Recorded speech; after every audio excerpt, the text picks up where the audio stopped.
Salut, bienvenue sur la chaîne YouTube Petit Copeau, bienvenue ici dans l'épisode 10 du chantier de l'extrême. Je vous ai laissé dans l'épisode 9 sur cette toiture, il pleuvait, toute la maison était sous la pluie.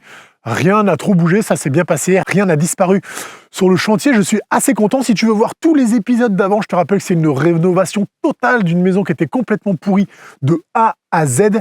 Et je te mets une playlist si tu veux aller voir ça. L'épisode 11, ce sera après la couverture, ce sera très certainement un épisode de bilan financier sur le pognon. Je sais que ça vous intéresse et c'est toujours sympa de vous expliquer combien ça coûte. Donc abonne-toi si tu veux voir la suite. Nouvelle semaine de chantier, Thomas va pas tarder d'arriver. L'humeur du jour est assez bonne. L'humeur! Je suis même presque un peu excité.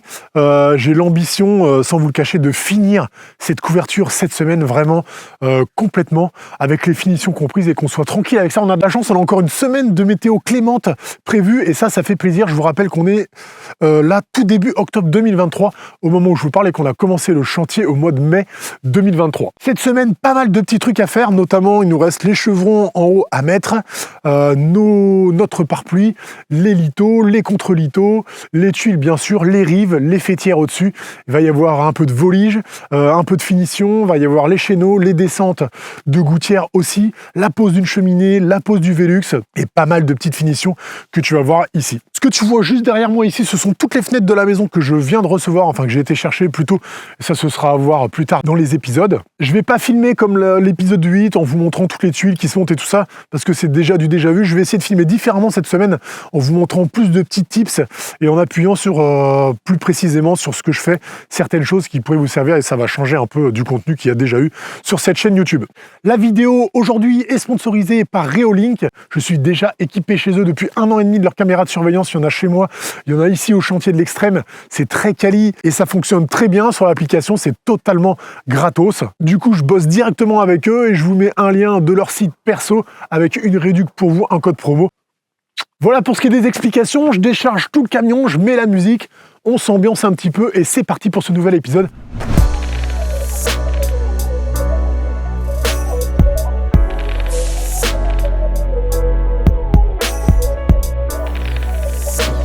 Il y a Thomas qui est là, tu le vois juste derrière moi, il te fait un petit coucou. Donc là on met les chevrons, je vais pas te filmer un timelapse de chevrons qu'on a déjà fait de l'autre côté. Juste que je t'explique une fois qu'on a choisi notre entraxe au début, nous c'est 50 entre les chevrons, ça dépend de la portée de tes chevrons et de la taille de tes chevrons. Là c'est des 6/8, donc nous on a mis 50. On a fabriqué une petite pige comme ça, qui vient prendre en sandwich, tu vois, d'un côté et de l'autre. Ici tu vois bien là, un chevron, puis l'autre chevron. Comme on part du premier à chaque fois, ça guide notre deuxième chevron, il peut y avoir un jeu d'1 millimètre, mais on s'en fout. Et on vient visser. On visse des très grosses vis comme ça. Avant, je mettais des clous comme tout le monde, mais les vis, c'est vrai que c'est quand même plus sympa, surtout dans du bois qui est du Douglas, qui est un bois très dur avec un veinage qui peut être tendre et dur à la fois. Et les clous, ça peut partir en vrille, soit d'un côté, soit de l'autre. Et voilà, c'est plus confortable de mettre des vis. Donc là, on met de la 8/40, comme ça, tu vois, avec un embout Torx. Toujours, j'ai déjà dit, je te le redis, tous les autres embouts, tu les balances. Et la vis, elle est assez folle. Elle a une pointe au bout qui vient creuser le bois, ici, pour se prendre dans le chevron, et à la fin, ça rentre bien. En général, on n'a pas de pré-trou à faire, ça va très bien dedans. Et boulonneuse, si t'en as pas déjà vu, c'est ça.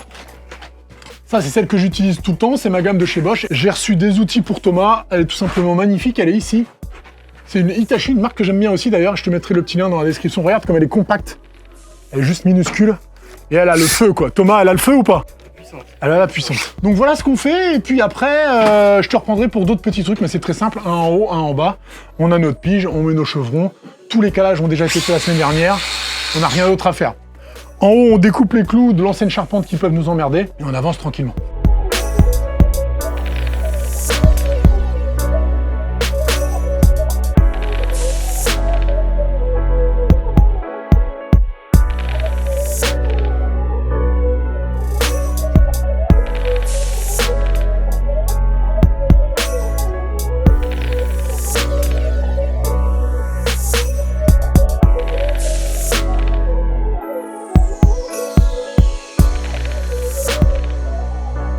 Mardi matin, on va attaquer avec les lithos qu'on va clouer. T'as vu, rien que le petit tas de lithos qu'il y a là-bas dans le coin, là, que tu nous as vu décharger, il y en a pour 240 €. Le prix des lithos, c'est un petit peu n'importe quoi. Ça sent un petit peu l'escroquerie, mais bon.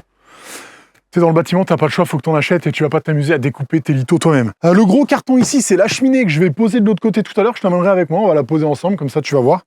Ça doit pas être bien difficile, mais bon, on a toujours des emmerdes. Là, on a le grand Velux qu'on va poser juste là. Ça, je te fais un tuto, une vidéo dédiée. Je te mets un lien. Ce sera vraiment que la pose du Velux. Comme ça, pour ceux qui veulent le poser, c'est plus facile. Et ce matin, on teste un nouveau cloueur. T'as compris que c'était un peu la semaine à Ikoki. Encore un cloueur, tu vas me dire, oui, mais nanana. Ouais, mais celui-là, il est pas comme les autres.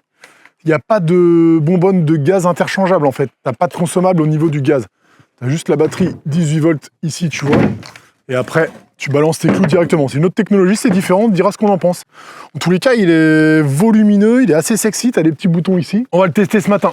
Donc là, on pose les petits litos, les plus fins, ceux qui font 20 mm d'épais. Ils n'ont pas besoin d'être épais parce qu'ils reposent tout du long sur un chevron. Ils sont exactement au-dessus d'un chevron. On couvre tous les chevrons avec et c'est pour tenir simplement l'écran de sous-toiture. Ensuite, on va poser des litos plus épais, 30 par 38. Et ceux-là, ils vont tenir les tuiles. Donc là, on a un petit calcul à faire, on va prendre notre temps, bien réfléchir, qu'on va tracer au cordeau et tout. Là, c'est facile, ceux-là, on a juste à suivre les chevrons. Enfin, les deux chevrons de rive, on se met bien à fleur de la rive quand même pour que ça soit nickel. Et après, à l'intérieur, on s'en fout, on le met à l'œil et on le cloue et c'est parti. Voilà, on te montre tout ça, c'est parti.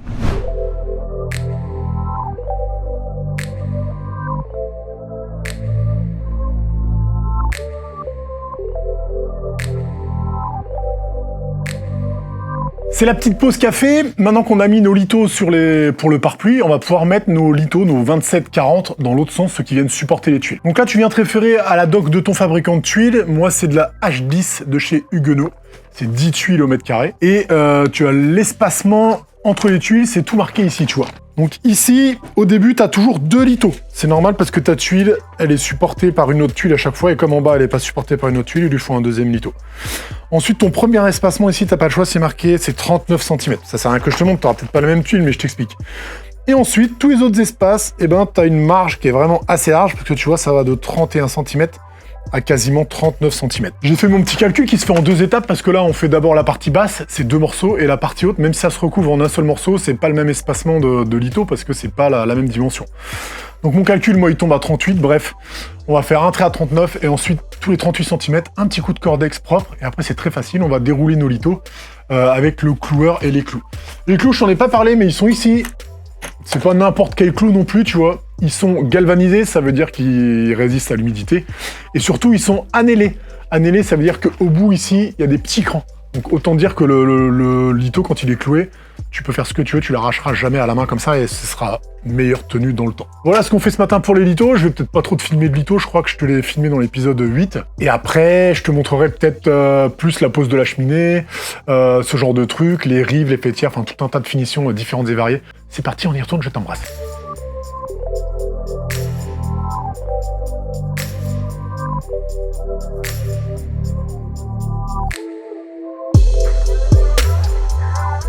Pendant que Thomas est en train de clouer les petits litos sur les chevrons, ici on a déjà mis notre contre-l'attache dans l'autre sens. Et moi je prépare un petit peu les crochets de chéneaux de gouttière. Donc tu vois ce que je fais, j'en fixe un à chaque extrémité à la même hauteur, au même niveau. Et au milieu, je me mets 3 cm plus haut, ça suffit pour que l'eau s'écoule. Comme ça je vais avoir un point haut au milieu de la toiture et 2 écoulements, 2 descentes de chaque côté. Je trace, je prends mon petit cordex, je viens jusqu'ici. Un petit coup de cordex entre mon point haut et mon point bas et ça donne ça. Tu vois là-bas que j'ai mon premier crochet de descente qui est au même point haut. Et là j'ai tous mes petits traits bleus auxquels je vais venir fixer tous mes crochets le chéneau. Je le fixe avec des vis comme ça, pardon. Et ensuite je le tords pour le mettre bien à niveau. Et là pareil, ça redescend dans l'autre sens pour aller jusqu'au bout ici. Ensuite, tu mets un deuxième lito par-dessus en bas que je dois grignoter, encocher, tu vois. Avec l'outil multifonction, je fais une petite découpe dans le lito en dessous pour qu'il vienne bien s'emboîter dessus propre. Et après, on sera prêt à poser nos tuiles. Thomas, avec la petite échelle de toit là-bas. Ordure, petit copeau. Ah, il me jette des trucs. Il s'agit d'une mutinerie. Et pour l'instant, on passe entre les gouttes. Tu les vois derrière moi là-bas comme c'est grisou. On s'en sort, on s'en sort. On essaie d'avancer, on n'est pas pressé. Normalement, demain, on pose des tuiles. Je t'embrasse, on continue.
là, tu vois, on a posé toutes les tuiles. Hein. Je t'ai pas filmé comme la dernière fois, je te l'avais dit, c'est une vidéo un peu différente. C'est une sorte de gros puzzle. Tu fais attention de bien mettre tes tuiles et ça va tout seul.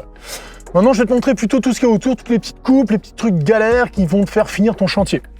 Tu vois, ici, ça tombe pas toujours pareil quand tu poses un Velux selon à l'intérieur ce que j'avais besoin. Tu vois, à l'extérieur, ça tombe pas pareil avec mes tuiles.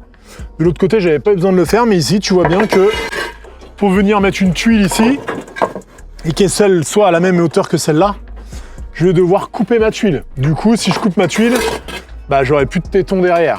Donc ce que je vais faire, c'est que je vais venir y faire un petit trou avec un fourré spécial ici. Je vais rajouter ce litho-là, que j'ai pas cloué encore, et je vais venir la visser dedans tout simplement. Ça, c'est la solution pour en bas. Ensuite, sur le côté, tu vas voir, soit j'ai un téton qui appuie, soit j'ai pas de téton. Faut s'adapter, il y a un petit peu de bidouillage, quoi. Mais je vais essayer de te montrer.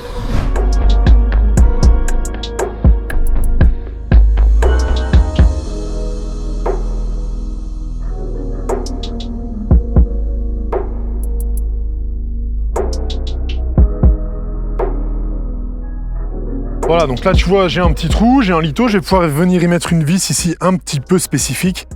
Si tu mets au moins une vis inox, tu vois là, une rondelle en caoutchouc qui va amortir le choc. Et je vais pouvoir venir la visser propre ici. C'est exactement les mêmes vis qu'on met sur les rives, que Thomas est en train d'installer là-bas. Parce que tu as aussi toutes tes rives à installer, tu vois, sur le bord pour finir propre, recouvrir tes chevrons.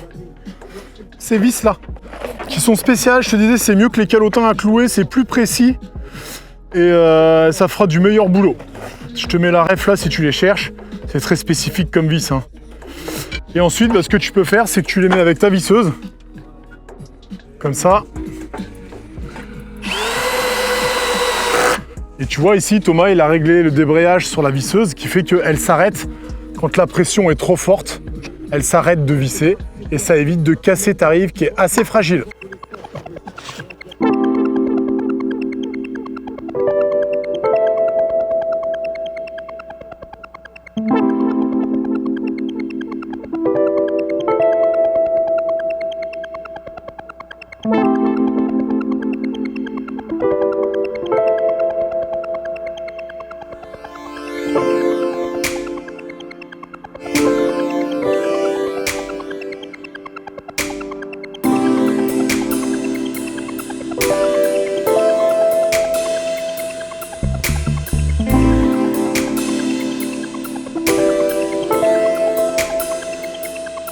Salut les amis, nous sommes jeudi matin, on a presque fini de couvrir hier mais il nous manque 3 rangs de tuiles, ce qui fait quand même 150 tuiles. Et on a été chez le marchand de matériaux ce matin mais il n'y a plus de tuiles, donc on est un peu bloqué niveau couverture, on devrait peut-être les avoir. Demain, on verra, je te montrerai. Donc en attendant, on a ouvert ici, tu vois, le carton de la cheminée. Cheminée que tu mets maintenant dans les maisons neuves et tout, c'est plus des boisseaux, c'est des trucs comme ça. C'est des gros tuyaux double pot avec un passage de toit et tout un tas de petites pièces que je vais te montrer exactement. Il y a plusieurs marques qui le font. Celui qui a le monopole, c'est Pujola, qui est assez cher. Là, c'est une autre marque, mais c'est exactement la même chose. Je vais te montrer juste ce qu'on a trouvé dans les cartons et ce qu'on va installer. Il te faut au moins tout ça si tu veux faire au moins une cheminée. Donc là, c'est pour une pente à 45 degrés. Après, ça, c'est inclinable. Donc là, tu as ta sortie de toit avec ta zinguerie, ton plomb, ok, qu'on va venir mettre sous les tuiles. Ça, c'est ce qui va pouvoir se mettre, ça pivote sur les chevrons à côté pour maintenir le tuyau. Ça, c'est le passage de plancher, donc c'est pour aller de l'étage au rez-de-chaussée. Pareil, tu as le même système de fixation avec un collier. Ça va être la collerette qui va venir dessus, je pense. Ça, c'est le chapeau que tu mets au-dessus de ton tuyau. Il en existe plusieurs, des accélérateurs, ça dépend le tirage que tu as. Moi, j'ai pris un truc tout simple. Ça, c'est juste la pièce de finition en bas qui va venir à la fin des derniers tuyaux et qui va me permettre de raccorder un vrai tuyau de poêle en 150.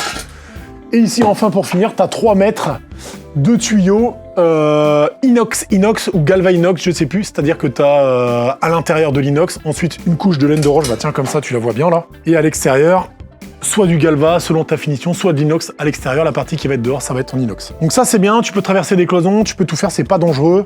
Ça brûle pas, même quand le poêle tourne. Après, tu vas voir, j'en ai posé plusieurs. Tu peux le toucher à la main et ça prend pas feu. La chaleur, en fait, elle est enfermée à l'intérieur. Donc voilà, on va monter tout ça sur le toit, on va désosser quelques tuiles et on va essayer d'installer ça.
Ensuite, le tuyau, tout simplement, on l'a mis dedans sans rien faire d'autre. Et tu mets ton clip et ta goupille, ton anneau qui sert.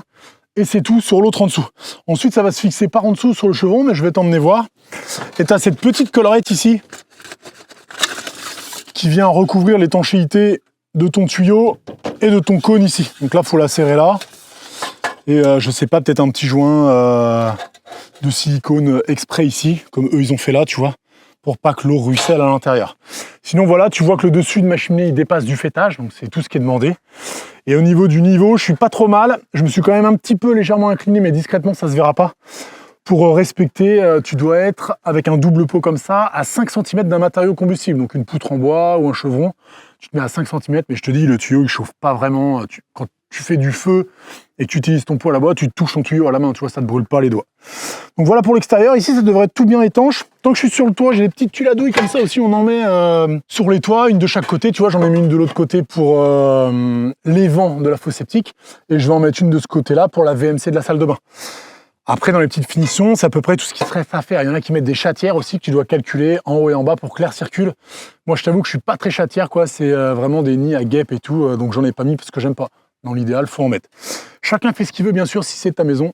Voilà.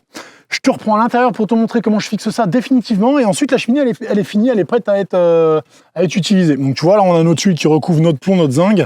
L'eau, elle peut pas aller. Si elle va sur le côté, elle va tomber sur le repli de zinc qu'on a fait ici à la main, là. Et normalement, c'est tout bien, c'est tout étanche. Donc là, nous voilà à l'étage. Dernier truc à mettre, c'est une petite patte comme ça que tu viens mettre sur ton chevron ici, avec un petit papillon et ton collier ici. Et donc là, je te dis, le truc le plus important, c'est de respecter un espace entre un matériau combustible et ton tuyau de 5 cm. Donc je vais ajuster mon niveau comme ça. Le niveau ici, je te le dis, il n'est pas vraiment de niveau. J'ai préféré assurer les 5 cm ici au niveau de ma panne. Donc tu vois, sinon c'est extrêmement simple. Ça va être soutenu ici, dans le chevron et là, et soutenu au passage entre l'étage et le dessous par la traversée de dalle. Donc petit tire-fond comme ceci.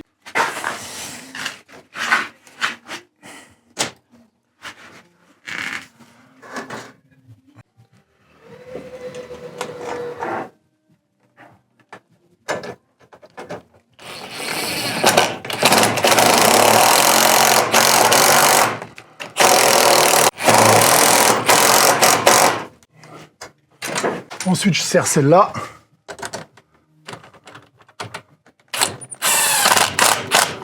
Ça maintient le double pot. Et les derniers petits trucs avant que la lumière s'éteigne. Donc je te disais, à l'extérieur de la maison, inox-inox, ça veut dire qu'il y a de l'inox à l'intérieur du conduit et de l'inox à l'extérieur du conduit. C'est au moins le minimum pour faire joli. Et après, si tu veux faire au moins cher comme moi, à l'intérieur, inox, enfin à l'intérieur de ta maison, inox à l'intérieur du conduit et galva à l'extérieur. Ça suffit, c'est un poil moins cher. Et c'est ce que tu peux vraiment faire de moins cher et de plus sécure pour ta maison, quoi. Voilà, j'ai plus qu'à serrer mon papillon ici. Et la pose de la cheminée est terminée.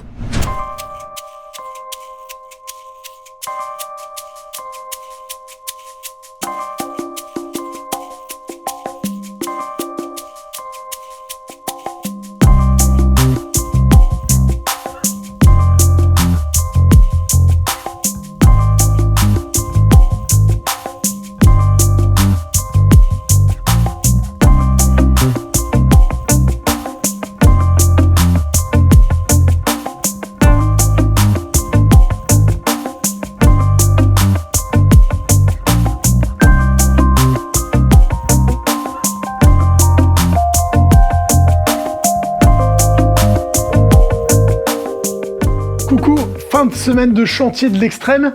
Je vais vous faire un petit bilan, humeur du jour, très bon, on a réussi à finir les objectifs. Il y avait juste un petit fronton que je suis venu visser ce matin, tu l'as vu, et une rive. Sinon, on a réussi à tout couvrir, ça a été.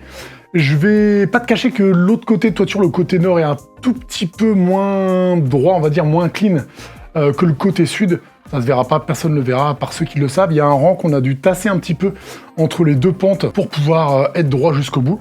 Voilà, c'est ce qu'on a fait. Je sais pas si l'image est bonne, je filme avec mon nouveau stabilisateur. C'est la première fois que je m'en sers. Tu sais que je te mets des liens dans la description de tout ce que j'utilise comme outil, mais aussi en audiovisuel. Et si jamais tu utilises un de ces liens, bah, ça peut soutenir la chaîne. Donc je t'emmène avec moi faire un petit tour du chantier avec le stabilisateur, justement. Et puis je te montre un petit peu ce qu'on a fait. Donc voilà ce que ça donne vu du bas. J'imagine que tu vas avoir des petites images de drone pour bien finir tout ça. Tu vois, il va me manquer mes descentes de chéneaux ici. J'ai pas ce qu'il faut pour le faire aujourd'hui, ce sera fait la prochaine fois. Tu vois là-bas que j'ai monté le volet de Velux aussi. La cheminée, je vais avoir de quoi la redécaler un tout petit peu et la remettre de niveau en gratouillant en bas. Je vais pouvoir le faire, ça va être fait. J'ai mis les petites protections de bois au bout des bois comme ça. Je sais pas si tu aimes, si t'aimes pas, dis-le moi en commentaire. J'en ai mis partout. Ah, faut imaginer la maison avec un bel enduit tout neuf, ça va bien ressortir. Là, pareil, le long de la route. Donc de ce côté-là, j'ai les 15 mètres de chéneaux aussi, sauf que j'ai fait un joint de dilatation que j'avais pas fait de l'autre côté. J'ai été plutôt mal conseillé, en fait, il fallait emboîter les deux gouttières et ensuite souder le joint de dilatation à l'intérieur, et c'est pas ce qu'on m'a dit de faire, donc j'ai fait différemment, mais bon, c'est pas très grave. Heureusement qu'on fait des boulettes, hein, on n'est pas des professionnels de la couverture. Ce serait bien triste autrement. Donc là, pareil, un bel enduit. Ici, on va faire du bardage, tu verras ça dans la prochaine vidéo, c'est sûr et certain, ainsi que le démontage et le relevage de ces deux morceaux de bois là qui nous empêchent de passer debout dessous. Donc je vais les démonter et les mettre en travers, ainsi qu'une panne pour soutenir mes chevrons, parce que là j'ai une portée de 2,20 m et c'est un peu limite pour des chevrons, donc je rajoute une poutre partout sur toutes ces portées de chevrons là. Et puis voilà, là t'as le Wawa, c'est pas souvent qu'il est là sur le chantier Wawa. Tu t'en fous un petit peu, c'est pas grave. Ici tu vois les petites finitions de bout de panne que je t'ai dit, tac. Merci de nous suivre toujours aussi nombreux sur YouTube, c'est des vidéos qui ont du succès. Pour tous les commentaires que vous laissez, et en général, je me débrouille pour répondre à tous les commentaires. Je vous fais un gros bibi, je remercie tous les partenaires, bien sûr, bosseurs qui nous sapent comme jamais. Et je vous dis à très bientôt, dans 15 jours, pour une nouvelle vidéo du chantier de l'extrême. Avec la suite, qu'est-ce que vous allez retrouver? Vous allez retrouver la pose des fenêtres, les chéneaux, le relevage du bois, pas mal de finitions à l'intérieur, et peut-être on va commencer à ouvrir à l'intérieur pour accéder à l'étage aussi. Enfin bref, il y a énormément de trucs, tu t'en doutes, une maison de A à Z. Le contenu que ça peut représenter, abonne-toi si c'est pas déjà fait. Je te fais un bibi, je fais un bibi à Ced, à Thomas, à GG Pute et à tous les autres. Je vous embrasse. Bisous.